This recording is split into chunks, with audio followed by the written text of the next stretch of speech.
Hey, so you are now watching at the bar we've got Jeff Reeder here from Duran Ventures. We've got, of course, the infamous Mickey Fulp from Mercenary Geologist. I'm glad you said infamous and not famous, because I would have had to correct that. I'll take famous. And then, okay, and then we've got Brent I'll let you have it. from Exploration Insights, and I'm Leslie Stokes from the Northern Miners. So we just basically wrapped up Vancouver Investment Resource Conference. We're kicking it back here at Preston's downtown Vancouver, beautiful Vancouver. And this is my neighborhood bar, Preston's. One of. No, it really is the main one.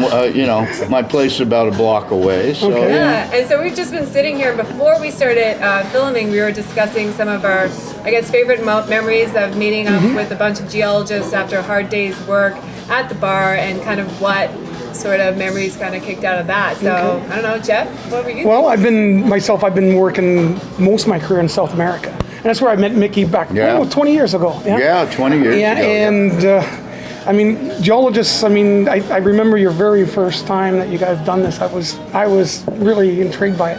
And geologists. We work hard and we love to go to the bar, and that's when we talk about the stories and talk about geology and stuff like this. But I've worked in countries, and one of my favorite memories was I was working in Venezuela, and we were in the jungles, and there was a bar that was like 2 kilometers. We had to hike through the jungles at night to go to this bar, but we used to go every Wednesday night because it was the cold beer night. And it's the only time you got cold beer. Yeah, on the Wednesday. Otherwise, you're night. drinking warm beer, right? Exactly. And so my boss was saying, he goes, "You guys can't do this." But I said, "Boys will be boys. We always go to the bar." And so I said, "My night," and my boss said, "Always the supervisor has to go." But I said, "I go on the Wednesday nights because it was the cold beer." But we used to walk 2 kilometers during the jungle to get to the bar. Yeah. That's a good one. Yeah. So one of my favorite ones is Jeff and I. Now, we weren't in the field. Most of our times we were in the field, but this was in downtown Toronto after a Cambridge House show, and we're sitting in the Intercontinental next to the convention center, and we're sitting with an office geologist and one of these GIS guys, and he's telling us about his 3 or 4 adventures in the field, and Jeff's sitting there and he just gets fed up because we're really actual field geologists with decades of experience in the field. And Jeff just gets fed up with it, and he stands up, he slams his fist on the table, he chugs his beer, and he goes, "You're not a field geologist until you've had malaria, you've been thrown in jail in a third world country, and you've had a fist fight with a driller in another language." and the entire Everything was quiet after that. The bar's packed, and with his kind of shrill Western Canadian voice, and he's yelling this, and the bar goes quiet, and I sat there and I thought, well, I got to come up with something on that. And these are both true stories. And I slammed my fist on the bar, I chugged my beer, I stood up and go, "You're not a field geologist until you've had cholera. You've traveled under a false name for 10 days in a third world country, and you fled a third world country with a felony warrant for your arrest." And mine happened in Peru, and yours happened in Venezuela. Venezuela, and then also, when I talk about a foreign language, well, it was a French-Canadian driller. Oh, okay. And that was when I was a young geo, but it's still Spanish. Anyway, Well, Brent? that's a long list. I don't think I can top that. But I guess does an Australian driller count as a foreign language? Well, I think so. Yeah. Well, not got that. necessarily. A Queenslander does. Yeah, we must have North Queensland. Yeah, it has to be a Queenslander. Yeah, we worked up there. Up there a long time. But when I first went to the bar, first bar we'd been to, Kim and I would been on the road for like 9 months, all not on the road, traveling through the South Pacific. Landed in Sydney, flat broke. It was a boom. 2 days later, we were hired. We sent up to North Queensland, went out to Forsyth, which is nowhere. And we're at the bar, and they got the cigarette like that, hang out like this, the hat on like that. There you go, mate. We could not understand a friggin' word they were saying. Right. And it took probably 3 days before we were just sufficiently drunk to understand what they were saying, and after that, it worked out real well. The slurring just turned into Yeah, so words. now I can speak Australian. Australian. Australian. Well, it's my contribution. I definitely have to say to add to your list. I just thought of this. Is that you're really not a field geologist, maybe working in like a developing country or just kind of out there until you've actually run your hash house carrier for the first time, and you've been christened the name, which is like this expat tradition that field crews have when they're working overseas in different countries. Yeah, so I was part of the Batu Hijau Hash House Carrier, which celebrated their 1,000th run before they were taken over in Sumbawa, like New Month's-old mine. Right. And so, yeah, definitely on the list of things So I got one for you. How many people have been screeched in? In Newfoundland. Really? You've been No. screeched No, in? no. You, What is you, that? You Did kiss you a really? codfish. Oh no, I haven't. Kiss codfish on the lips. And the other thing is Hey. how many have drunken the pet mummified toe in the Yukon with Yukon Jack. Oh. I've done both of those. Good one. But you don't swallow the toe. And I eat anything. I'm kind of like that bizarre foods Yeah. guy, Andrew Zimmern. Yep. And you kind of got to eat anything if you're in the field. And I was really going to swallow the toe till they told me if I swallowed the toe, $2,500 fine. Oh, you pay for it. No, yeah, and some guy swallowed the toe Some guys did in swallow. Dawson this summer. And did he pay a and fine? refused to pay the fine. Oh, really? So I think he'll never be allowed to set foot in Dawson City Oh again. my God. No, So no. speaking of the Yukon too, just to like jump into what it is we've been hearing about lately in the past couple of days, is I know I was listening into Gold Corp's president and CEO, David Garifullus, and he was talking about how at Gold Corp in Kaminak, and their new strategy is by no longer looking at growth portfolio-wise, but quality, growth and quality rather than quantity. Well, that's a novel idea. Right?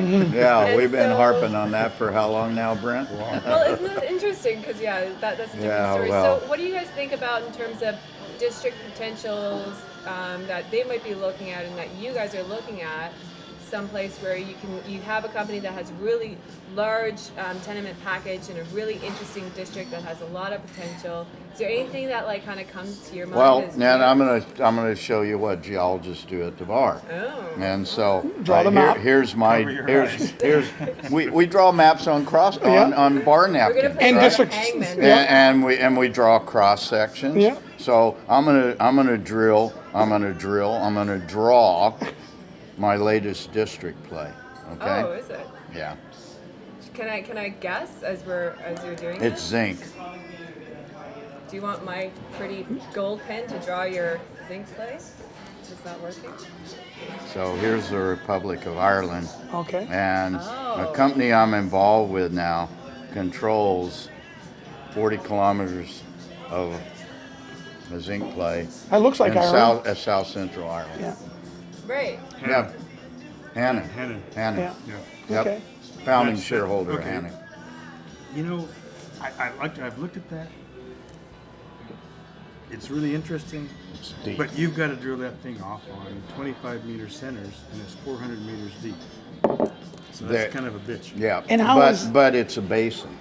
Yeah. And that's the deepest part of the basin. Mm-hmm. And there's something 20 to 30 known occurrences in overlying rocks that were mined Mm-hmm. in the 1800s that have never been drill tested All right. at shallower depths. Let me see if I can draw a picture of You the gotta sign district, your my district, that I've put money into recently. Okay. This is easy. It should be. He's drawing. And where is There's that? a joint Long- venture. Yep. A joint venture up here and down there. They've got 6 million ounces here. They just sold that to Goldfields. They own about 200 kilometer trend of greenstone belt in West Australia. That Nice. looks pretty good. Nice. And they just announced they're spending $20 million this year looking on their 100% ground. Where's That's the story? And, this is and Gold who's Road Resources. Gold Road? Yeah. But it's Ah, Australian yeah. listed. Right. I was just Yep. out there So, oof, yeah. last month. Are they TSX listed or on the Australian Just Stock ASX. Exchange? But that's an entire district. That's what we want, you know, right? So Jeff? is Australia a bit of a region that you guys have started to like look at in terms of gold? I'll always look at Australia. I love Australia. Well, Even though you can't speak the language. Hang on, mate. myself, what I Can't believe, speak Queenslander. No one can. That wasn't born somewhere between Brisbane and Townsend, right? I spent enough time in Queensland. I can actually get by. They made me an official Australian up there. They did. I was there Right. so long. It was good. So Jeff, what about you? What in about your South beautiful America, drive? I've worked, as Mickey and Brent knows, I've been working in South America for most of my career.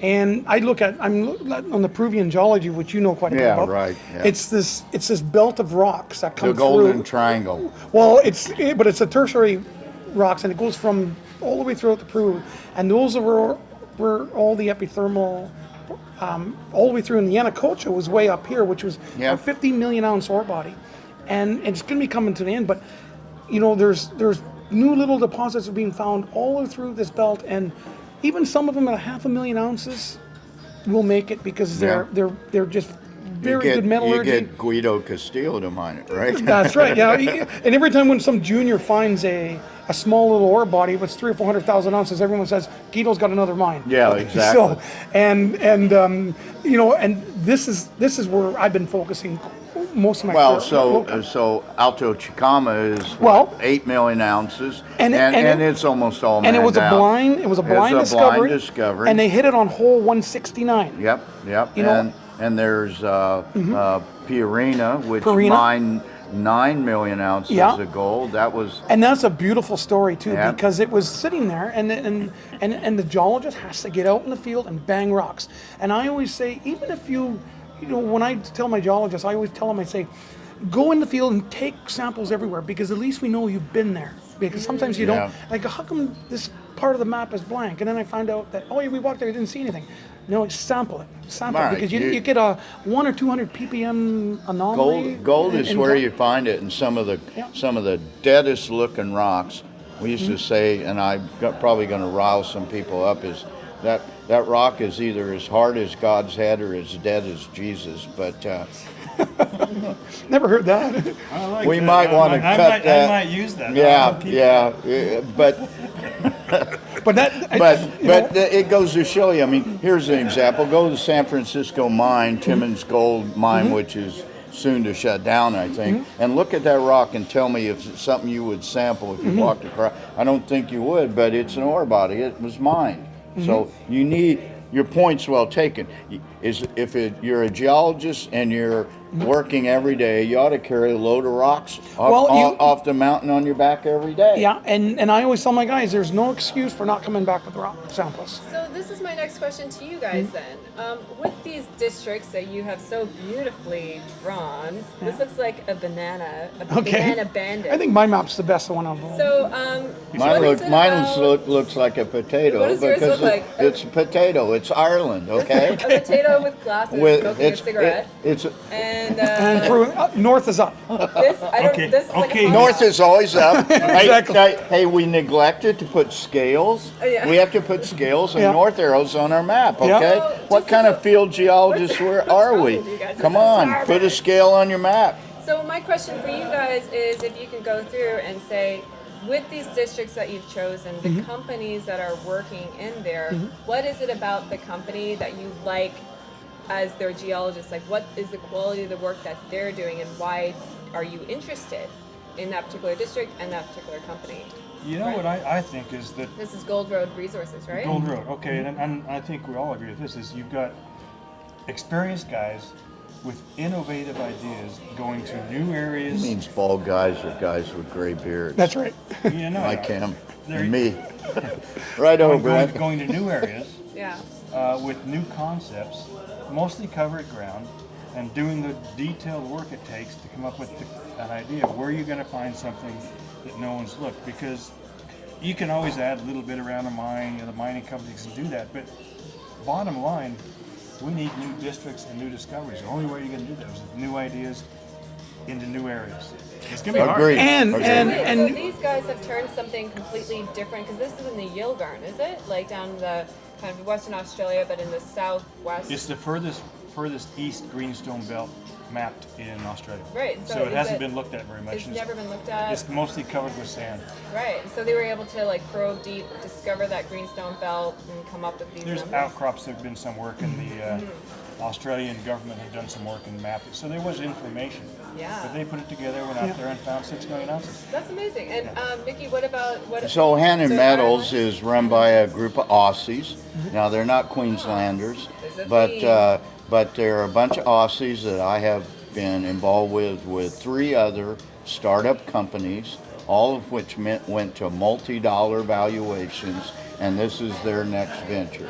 And good team of geologists. They know how to structure the deal. They know how to manage their share structure. And I have a track record with these guys. And you've met these geologists in person. You've Oh, been I on the first ground, met I you've- first met them in Peru in 1997, and they've been working in Scandinavia and Europe for the last 10 years, and it evolved into Scandinavia and European plays. Right. And Jeff, what about where's your Well, drawing mainly here? Peru and South America I've been working on. And what I always do is you must take a look at, like, I believe that the new ore bodies are going to be found by good conceptual thinking.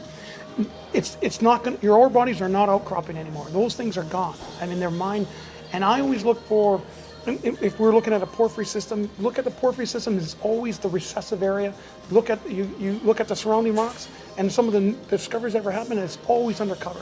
But you got to look on the edges, and you got to take all your vectoring to an area, and to go into those recessive areas and take a risk. There was a massive discovery in where I had the northern part of the discovery through my company Duran. Peñoles, Mexico, actually, they drilled a 300 ppm copper anomaly with a geophysical target and hit a 500 million ton ore body. Yep. 300 ppm copper. Nobody would actually, you would not be able to raise any money on that, and some of it, and you have to think conceptually now. You have to use geochemistry and geophysics, and you have to understand that. Multidisciplinary Yep. approaches to everything, because we've trod on most of the ground in the world. The world became an oyster in the early 90s, and countries that we had never explored before, we were all over the world, Yep. funded by Vancouver and Toronto-based companies, and we have now walked most of those areas, and it becomes harder and harder. You got to combine geology, Yeah. geochemistry, geophysics, and I want to say something about the art of geology versus the science. So as geologists, we think in 3 dimensions. Most people see the world in 2 dimensions. We automatically think of the world in 3 dimensions, and that's the Well, 4, science time. of geology. And Unlike the 4th fire, is say. time, and that's the art of geology Yeah. when you add the time factor in. Right. It's not only geologic time, but it's the timing of when you do the deal and timing of raising money, and there's a lot more to making a mine than geology. So I think that maybe kind of the overarching like theme to this is that, you know, we're in a time period where a lot of the major deposits are being found. We just can't play the same game anymore in terms of like spitting out elevator pitches and being able to like That doesn't work anymore. woo people. Yeah. It doesn't work anymore. So what you guys are saying is you need to find a project that has a very credible team or project that's backed by strong geologists, very dynamic, sort of kind of still at least I guess taking risks. And I don't know, what do you guys feel is Well, like you your have to have dream people who team? are familiar with how to raise money in the capital markets efficiently without diluting their So share money guys, structures yeah. to oblivion. And Yeah. so, and a good geologist will have all those capabilities. A good economic geologist will be able to span that. He takes the project to a point where he turns it over to the engineers.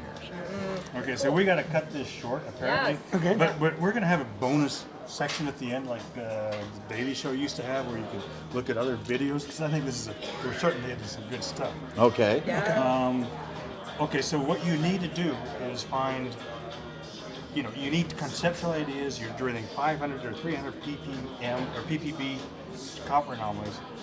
ppm copper anomaly. ppm copper, Yeah. PPB gold anomalies. Yeah. And That's what we need to do. Yeah. But you go to any of these brokers here in Canada, and they're going to go, yeah, I'm not going to give you money for that. Show me something where you can replicate a drill hole. Yeah. And that's the real problem.